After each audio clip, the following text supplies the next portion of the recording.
You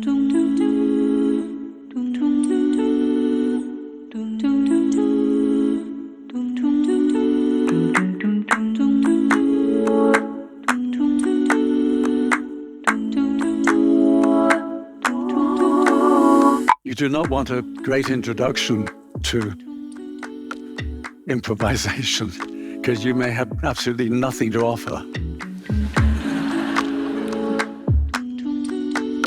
I was born in Brixham, which is a fishing town. When I was a child, you got out the house. First of all, you played around the harbour because it was a little fishing town, very poor, because the fish had all died. Then when you got maybe 6 or 7 years old, you would go further away from the harbour. About 7 or 8, you made the cliffs.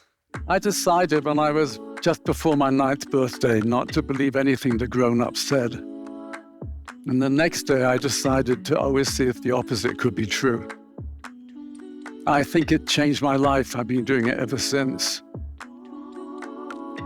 And it taught me to be looking for the obvious and not the clever. The obvious is really your true self. The clever is an imitation of somebody else, really. And I was so pleased to be born in that place because it was beautiful. I was a total misfit as a teacher. They should have got rid of me. I only stayed because they inspected the school and found my class were doing excellent work. But don't think they liked me for that. I wrote out a list of all the things my teachers stopped me from doing. And I started teaching those.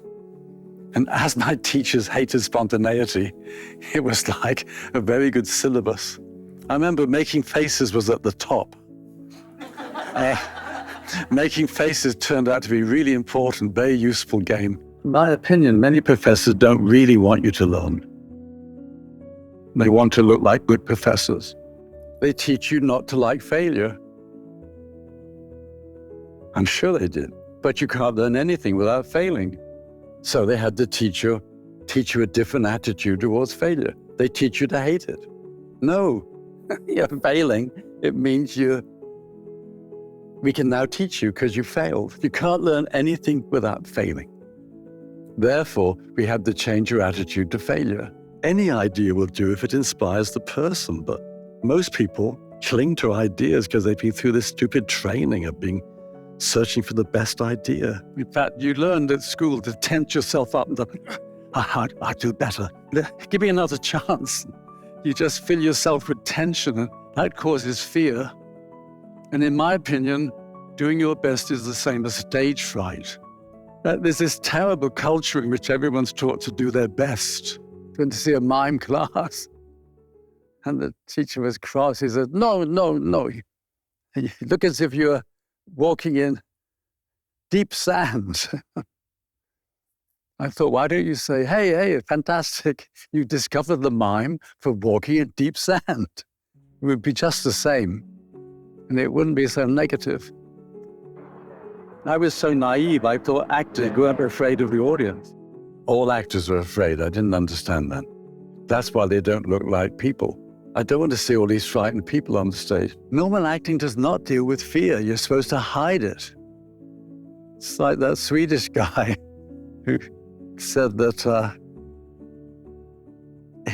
he'd always known he was scared, but he didn't know the others were equally scared until I arrived and started exploring the fear. You can't teach spontaneity, but you can get people to not do the things that stop them being spontaneous. Spontaneity, you don't teach spontaneity, you remove the obstacles. And of course, the main obstacle is you, your social self, which is so concerned with being approved of and liked and all the rest of that. And it screws you up. Action is so simple you can't grasp it.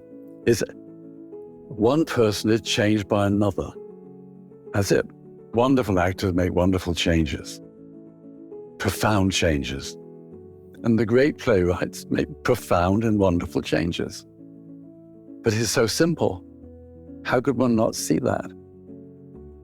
When I began to teach improvisation, I was astounded at all the things the improvisers did to wreck themselves, because they were so negative, and if they lit a fire it would start to rain. That's the problem with people wanting to be original, so they reject what their mind gives them because they've seen it before and they've been taught not to cheat. You can't cheat in improvisation. There are no new ideas if you've been long enough. If it's obvious, people will like it. We've been trained the opposite. We've been trained that we're not good enough and we had to do extra stuff. By ourselves, we're not innately worth anything. So you use more effort. You can be a wonderful improviser, but you'd be better if you used less effort. Well, improvisers have an inhibition about it because they don't want to or be altered. I teach people to be boring, but not depressed. I do see when people have interviewed me, they often told me that I didn't want the scenes to be funny. But if they take my advice, they'd be a hell of a lot funnier. You have to teach improvisers to think inside the box, or you can't work with them. You say to the mask actor, you say, make your mouth fit the mask. The thing in the mirror is going to find a sound. And I said the thing in the mirror will make a sound. I haven't said you make a sound. That's devious. Once you're an experienced improviser, it's ridiculous not to kill ideas because some ideas deserve a quick death. If you didn't kill any ideas, it would all be like deflated sex dolls or Salvador Dali clocks. There'd be no guts to anything. Everything would be limp and pathetic. You'd have no resistance. Of course you have to kill ideas and all the things we say you shouldn't do when you start. In the end, of course you can do for pleasure, but not from fear. The thing about improvisation, if it's not risky, it's not worth doing. Keith, what makes a good improviser? Generosity and no fear.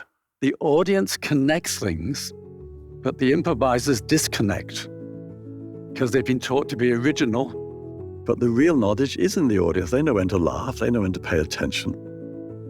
If you direct a play, if you're not an idiot, when you get the audience and you watch the audience, because you're only guessing, the audience know when it's good and bad. But the idea that the audience might educate us instead of us with the knowledge educating the audience was some sort of heresy and anathema. The audience wants to connect everything. The improvisers want to disconnect everything.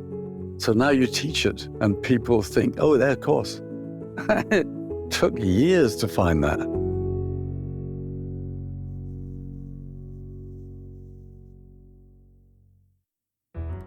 Who wants to be 90? I don't know. Anybody who's 89. Well, the future's going to change us. It certainly changed me for the worse. Oh. Got this feeling I'm going to wake up one day in a strange place. And they say, you've arrived.